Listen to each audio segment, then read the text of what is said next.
네, 오늘 폐기물 산업에 대해서 준비를 해봤고, 원래 미국 거까지 같이 하려다가 힘들어서 한국 거만 했습니다.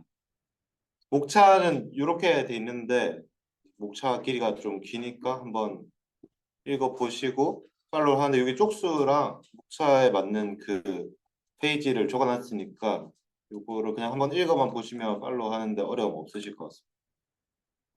왜 폐기물을 하게 됐냐면, 뭐 여러 가지 이유가 있지만, 폐기물 산업은 항상 이제 연구 성장할 수 있다? 이게 막 10%씩 계속 클 수 있을지 모르겠지만 연구 성장을 할 수 있다라는 이유로 준비를 했고 또 자본 집약적이기 때문에 여러 가지 해자가 있는데 특히 라이센스 그 면허에 대한 해자가 되게 강하고 멀리 맡기면 비용이 너무 많이 올라가가지고 전환 비용이 되게 높습니다.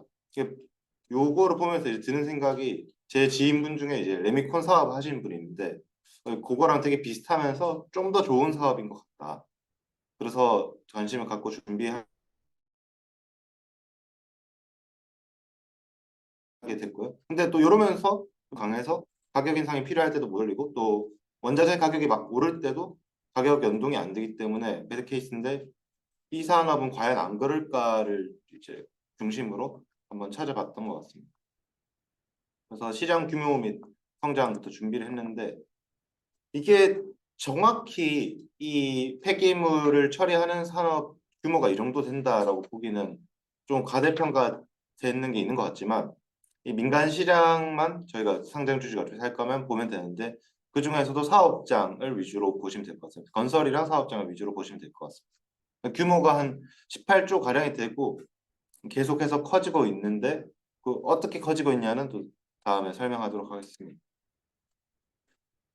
PQC로 보자면 현재 매립 같은 경우에는 연평균 한 약 10%에서 15% 가량 성장하고 있고 소각 같은 경우에도 9%를 성장하고 있지만 매립도 이제 21년, 22년 들어서는 가격 성장률이 이만큼 안 나오고 있고 소각 같은 경우에도 기존에는 가격 성장을 많이 했지만 결국에 이 스팀을 판매한다는 의미에서 LNG 가격이랑 매우 유사하게 가기 때문에 LNG 가격이 이제 비쌀수록 어차피 여기는 들어가는 돈이 적기 때문에 돈이 많이 남는다. 이렇게 생각하시면 될 것 같고 요거를 비율로 적당히 맞춰봤을 때 그 가중 평균을 내봤을 때 약 5% 가량 성장하고 있는 모습이라고 생각하면 될 것 같습니다. 적어도 인플레이션을 초과하는 가격 상승을 보여주고 Q 성장 같은 경우에도 항상 GDP를 조금 오버퍼폼하는 GDP 성장을 오버퍼폼하는 그러니까 P에서 얘기하는 거랑 유사하지만 이거는 Q 성장이 그 정도 된다라고 보시면 될 것 같고요.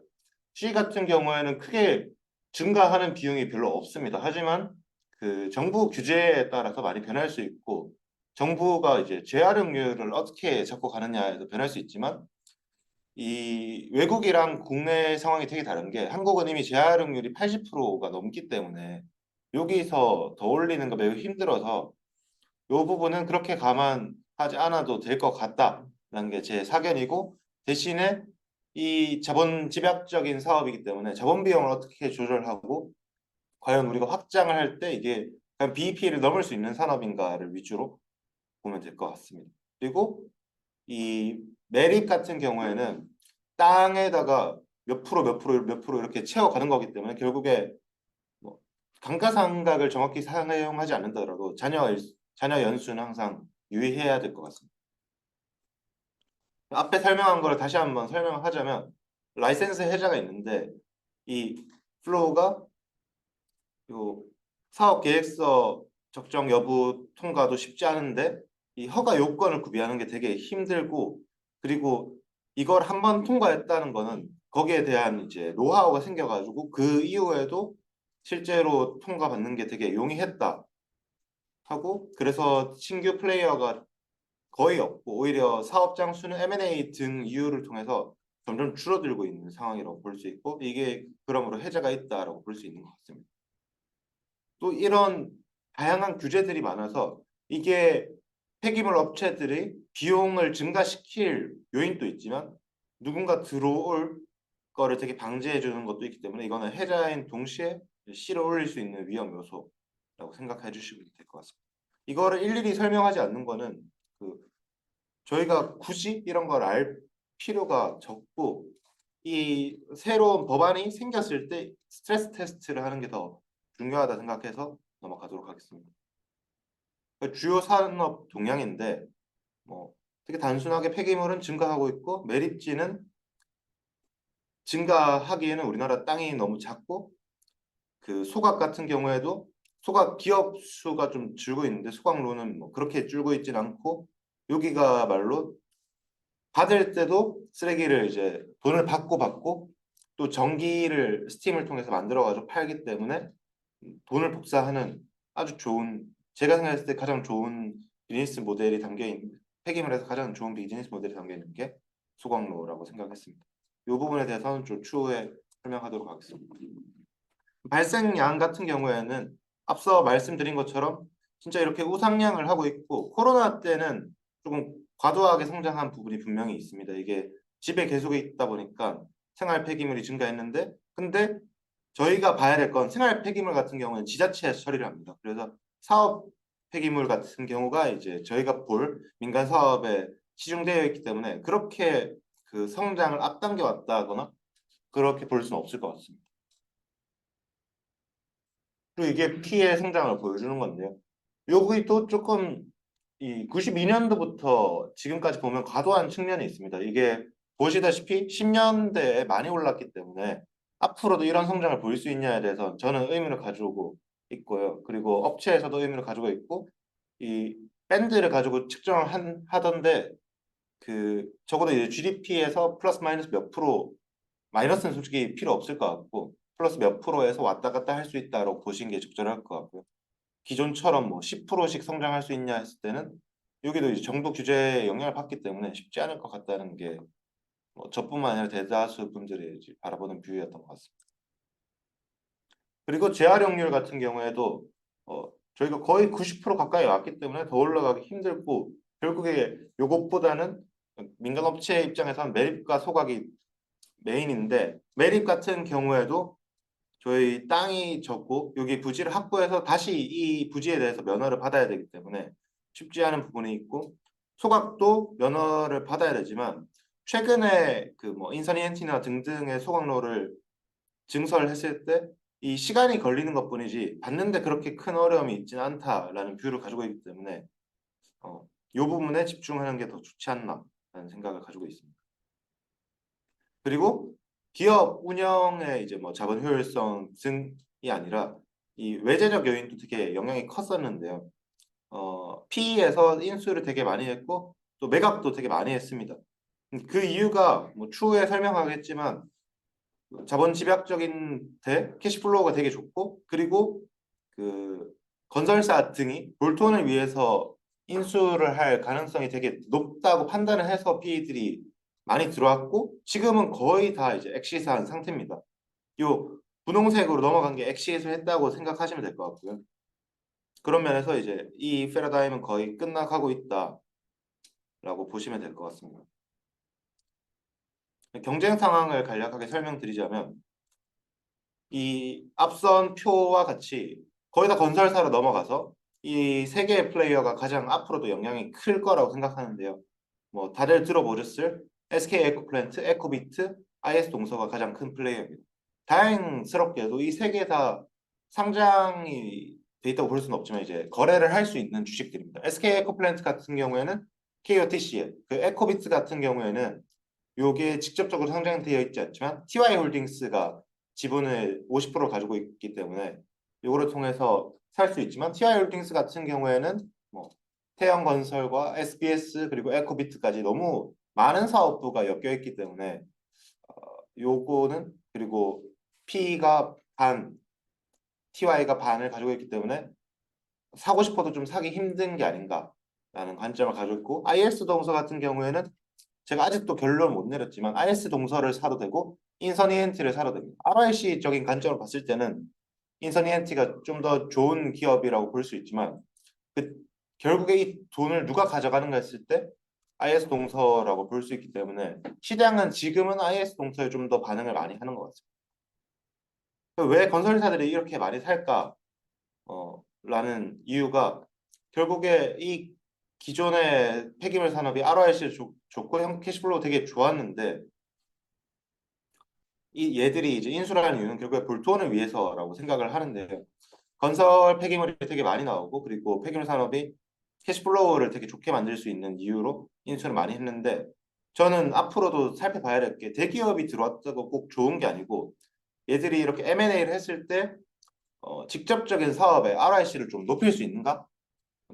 단순히 1년이 아니더라도 장기적으로 ROIC를 높이지 못한다면 M&A를 한 그 본질적인 이유가 좀 사라지는 거라 생각하기 때문에 그 부분에 주의를 해야 된다고 생각하고 거기에 이제 배드 케이스가 항공산업 같이 좋아 보였는데 계속 돈만 깎아먹는 산업이 있기 때문에 항상 주의를 해야 될 것 같습니다. 특히 SK 에어플랜트 같은 경우에는 과도하게 M&A를 많이 하고 있는데 나중에 설명은 이거는 드리겠지만 돈을 좀 잘 버는 구조로 가고 있냐 했을 때 좀 의문이 있고 오히려 IPO를 위해서 과대하게 인수를 하는 게 아닌가 하는 의구심이 좀 들었습니다. 또 이 지도를 봐야 되는데 지도를 먼저 보면 이 폐기물 산업은 거리가 멀면 멀수록 비용이 많이 들어서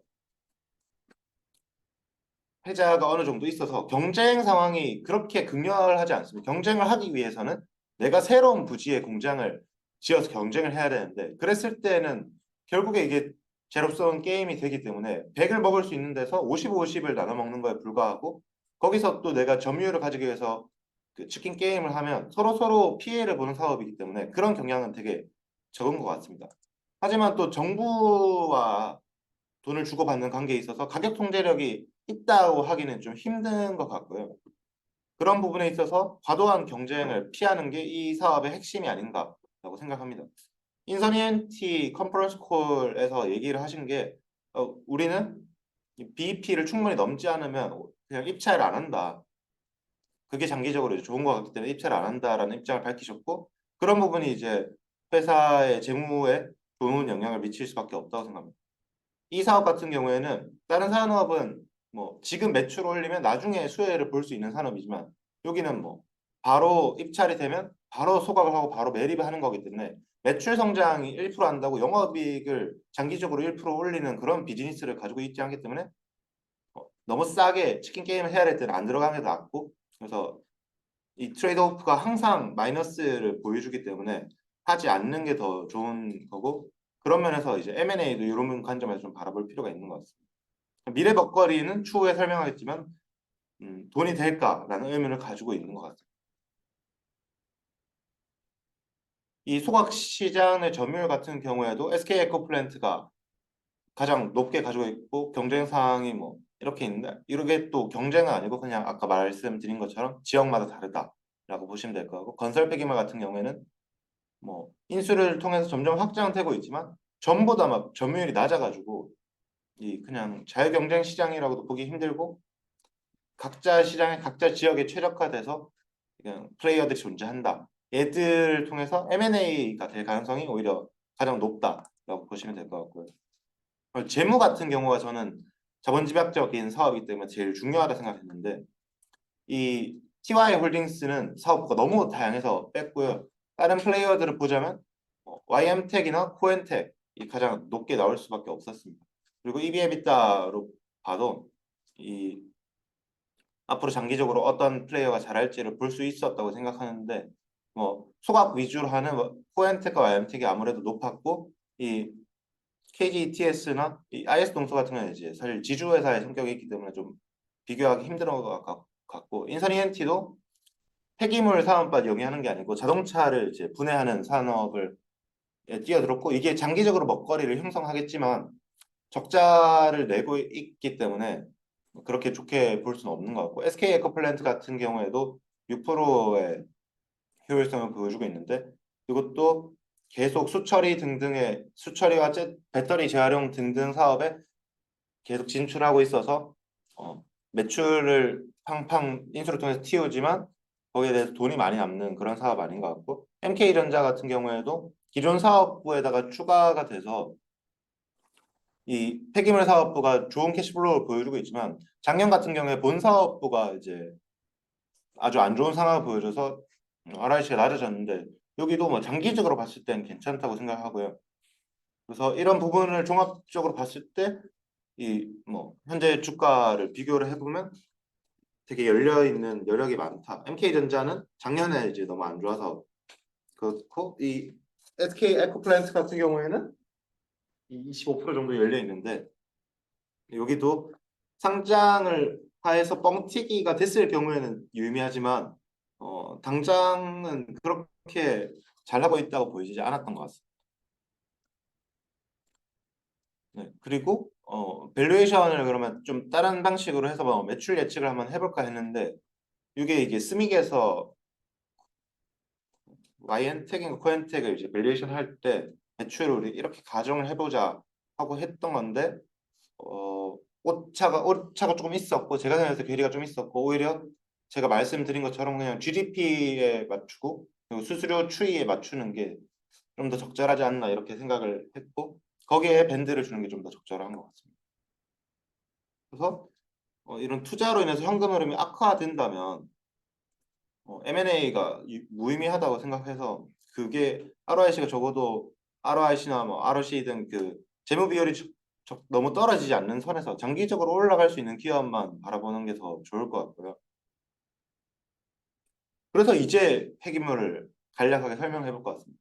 폐기물을 왜 이제 설명하냐면 이 산업은 뭐 기술 집약적인 사업이 아니고 앞으로는 기술 집약적으로 갈 수 있지만 자본 집약적인 성격이 강하고 이 어려운 뭐 지정 폐기물인 사업장 폐기물이라는 게 저의 착각일 수 있지만 그렇게 중요하지 않았습니다.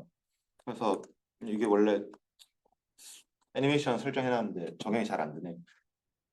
그래서 결국에 알아야 될 거는 이 플레이어들이 뛰어드는 거는 생활 폐기물은 우리가 아는 그 종량제 봉투 하는 데고 사업장 일반 폐기물과 건설 폐기물만 알면 되고 지정 폐기물 같은 경우는 다 소각으로 간다. 그래서 이 비슷한 류로 간다고 생각하시면 될 것 같습니다.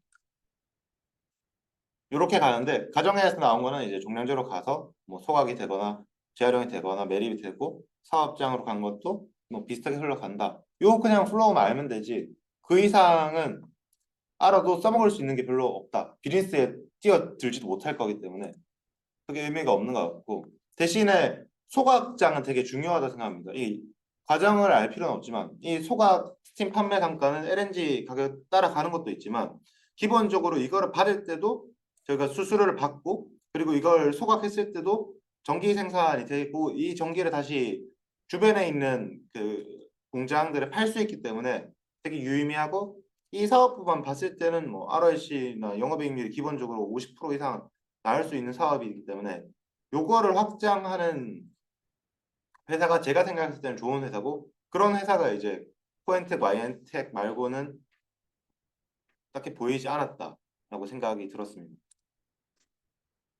그리고 이거는 순서를 어디 넣을까 고민했었는데 왜 P가 이렇게 뛰어들었냐 했을 때 웹보다 항상 ROIC가 높았고 그리고 앞서도 설명드렸지만 결국에 건설사들이 이거를 사갈 수밖에 없다라는 계산이 있지 않았냐라고 생각했고 그 PE들의 특성상 재투자를 잘하는 그 기업적인 특성을 가졌기 때문에 이 캐시플로우를 가지고 어디엔가 투자를 하기 되게 용이해서 PE가 뛰어들었고 결국에 이 높은 그 현금 흐름을 건설사에서 사가면서 건설사 같은 경우에는 자기들 회사에서 만들어지는 건설 폐기물도 처리하는 것도 있고 장기적인 미래 먹거리 때문에 사갔다고 생각하는데 그게 앞으로 용이할까? 이게 이 회사의 비즈니스들에 도움이 될까는 조금 의문이 있는 것 같습니다. 이 처리까지는 분명히 캐시플로우가 되게 좋고 영업이 좋은 사업인데 앞으로 아까 위에서 보여드린 건설 3사가 가지고 있는 거는 이거를 에너지화를 한다는 건데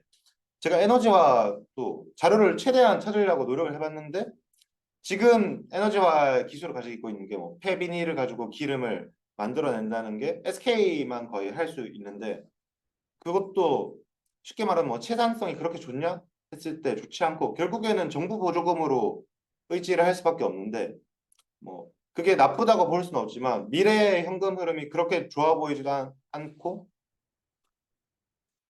앞으로도 우리가 뭐 원유나 어떤 게 필요하다고 치면 수입을 하는 게 좀 더 싸 보였기 때문에 이게 장기적으로 돈이 너무 많이 들어가는 사업이 아닌가 라는 생각을 했고 그래서 제가 장기적으로 인선 ENT나 TY 홀딩스나 SK 에코플랜트 같은 경우에 앞으로 더 캐시플로우가 더 좋아질 거냐에 대한 의문을 더 심하게 가졌던 것 같습니다. 여기에 대해서 크게 설명을 드리고 싶은데 자료가 전혀 없어가지고 설명드리기 좀 힘든 것 같습니다.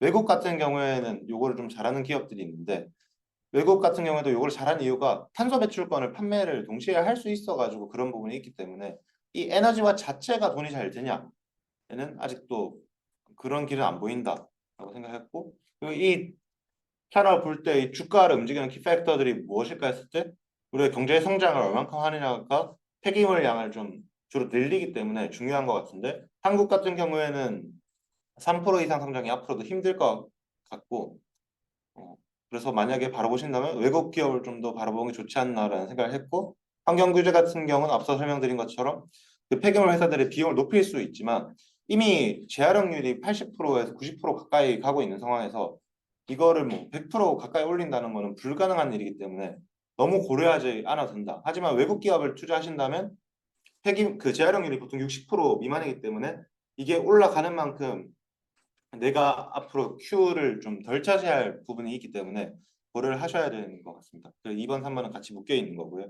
메리츠 용량 같은 경우에도 저희가 감가상각하는 거랑 비슷하게 생각하시면 될 것 같은데, 이 애의 잔여 연수를 보고 계속 추가적으로 땅을 매입을 해야 되고, 그리고 허가를 받아야 되고, 이 땅이 그냥 1층만 있는 게 아니고 최근에 들어서는 저희가 언덕에 있는 땅을 이렇게 매입을 해가지고 층을 만들어서 폐기물을 싸는 형식으로 시도를 많이 하고 있습니다. 그래서 그 부분에 대해서 기존보다는 좀 용량을 키울 수 있는 부분은 분명히 있다. 그래서 그런 거를 잘하는 회사들을 좀 더 주목하면 좋을 것 같다라고 생각하고, 그게 TY홀딩스의 그 에코비트가 그런 부분을 잘하고 있어서 조금 아쉬웠습니다. 저희가 살 수가 없어서 좀 아쉬웠고, 그리고 앞으로도 계속 아까 처음에 보여드렸다시피 건설 폐기물 같은 경우에 점유율이 모든 회사가 되게 낮기 때문에 합병과 인수가 뭐 계속 일어날 거고, 여기를 볼 때 뭐 EBITDA가 어떻게 변하는지도 보면 좋지 않을까라고 생각을 했습니다. 그래서 이 회사들은 뭐 기술이나 이런 것도 중요하지만 앞으로 어떤 이벤트들이 일어날까? 근데 그 이벤트들을 저희가 예측하기 되게 힘든 부분이 있어서 그 이벤트가 일어났을 때 이게 이 회사에 장기적으로 어떤 영향을 줄까를 어느 정도 숫자로 계산할 수 있어서 그거를 보는 게 가장 중요하다 생각했고요.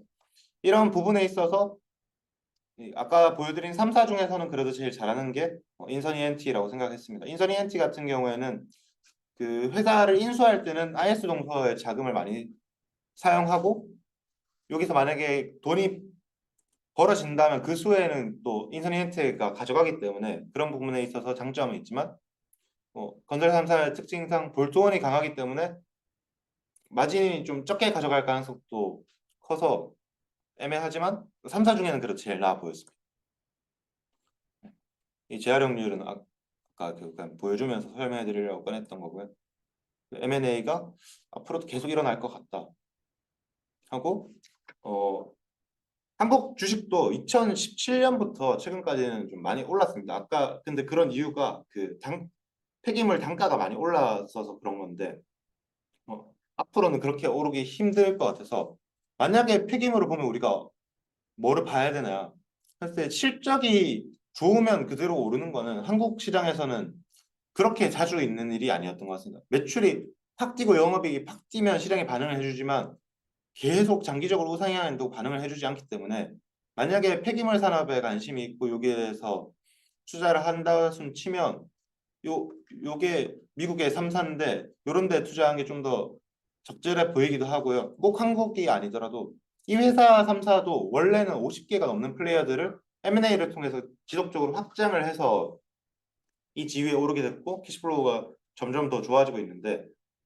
이런 나라들을 찾아서 거기에 투자를 하면 어쨌든 폐기물은 뭐 플로우가 비슷하게 흘러가기 때문에 급성장하는 산업을 찾을 수 있다고 생각하고, 그런 나라를 좀 찾아보고자 했는데 못 찾아서 혹시나 찾게 되면 제가 꼭 업데이트를 하도록 하겠습니다. 이게 제가 오늘 준비한 산업 발표고요. 이상 마치도록 하겠습니다.